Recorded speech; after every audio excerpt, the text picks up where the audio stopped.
Hey guys, I wanted to do a video on Charlie Kirk's killer and just some information on him. So I'm going to go ahead and react to this Fox video. So Charlie Kirk's alleged assassin, Tyler Robinson, reportedly lived with a transgender partner in Utah, according to FBI officials. And this is the same partner that reportedly came forward with messages from the suspect discussing the killing, including the rifle, engraved bullets, and a change of clothes. Retired FBI Supervisory Special Agent James Gagliano joining us now. You know, we've had this conversation, my friend, about the nexus of information as we continue to unpack this investigation. If you wouldn't mind, is it relevant at all as a data point? Who this person, this shooter was involved with? Does that matter at all as we look at the investigation in terms of the community? So he's got a boyfriend that is transitioning, and apparently his boyfriend was violent or angry or something like that to conservative people. And that's kind of where the shooter's family came from. So, Lawrence, and I think you've even Rachel mentioned earlier, Discord communities. How do you unpack that when people say, oh, well, it shouldn't matter? I have a feeling there's going to be at least a few other people that get some charges from this. And I think that, honestly, they're going to start going after left-wing people if they're talking about violence. Investigations are layered. And really, when you go to look at this now, we're seeing this new ideation, which is assassination culture. Yeah. What does that consist of? Yeah. Starts out with a grievance. These are all grievance collectors, whether it's a mass shooter, a terrorist, or a political assassin. You add into that an ideology. My ideology These people are all victims somehow. is superior.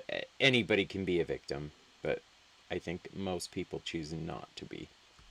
To yours. You're an existential threat. You're going to stop the next election. You're against my family unit. And last, moral absolutism. You believe that you are superior, your thinking is superior, and I have the right to take your life because I disagree with you. So in this country, we have a history, sadly, of political assassinations. Right. Yep. And, let's take JFK, for example.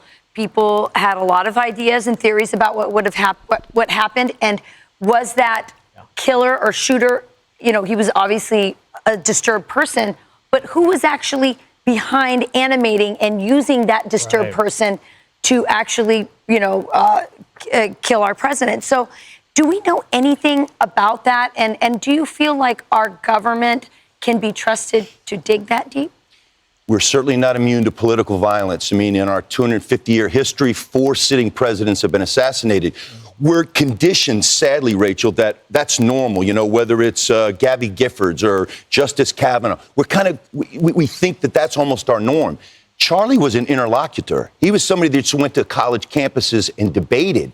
Now, in looking at this assassin and what he did, it was just a cacophony of errors and how clumsy it was. He was successful in what he ultimately set out to do in his dastardly deed. He is essentially a murderous nihilist. But the FBI now is digging deeper. Was he inspired by somebody or something? And was he directed, or did anybody provide any material support? That's important. That's what I want to know. Can we stay right there? Because, and we got a statement from Discord, which is the chat future, the gaming. Yeah. So I've heard that the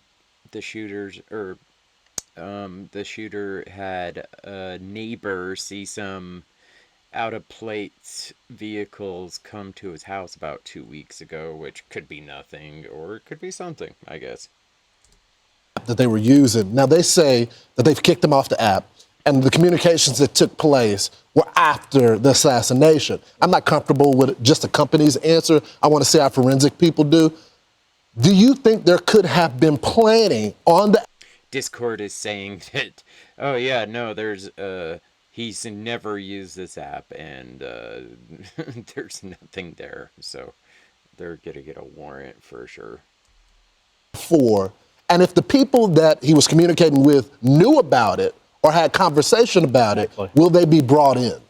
That's the tough thing. I mean, we cherish our Fourth Amendment protections, against illegal searches and seizures and all of our privacies that we appreciate as well. This is tough. Remember 2015 San Bernardino and at the time FBI Director Comey trying to get into an Apple phone from the terrorists who were Yes. dead Yeah. and was Of course said no. unsuccessful? Yeah. We had to end up going to get some kid to break the code because Apple wasn't working with us at the time. Later, they changed their mind. Yeah, it's a tough thing. Again, people online say crazy things. It's separating that from the people that are going to act on it. And Lawrence, to your point, that's the tough part. Well, I think this is going to be a challenge for the FBI. MAGA and President Trump's people are in charge, and I think people are going to, really look at this to see, do we have the FBI? Can we restore the trust that was lost? Yeah. So much of it lost during the last administration. So thank you so much for joining us. Great, Thanks for having great me. stuff. Thank you. Man, great to Thank see. you. Appreciate that. I'm Steve Ducey. I'm Brian Kilmeade. And I'm Ainsley Earhart. And click here to subscribe to the Fox News YouTube page to catch our hottest interviews.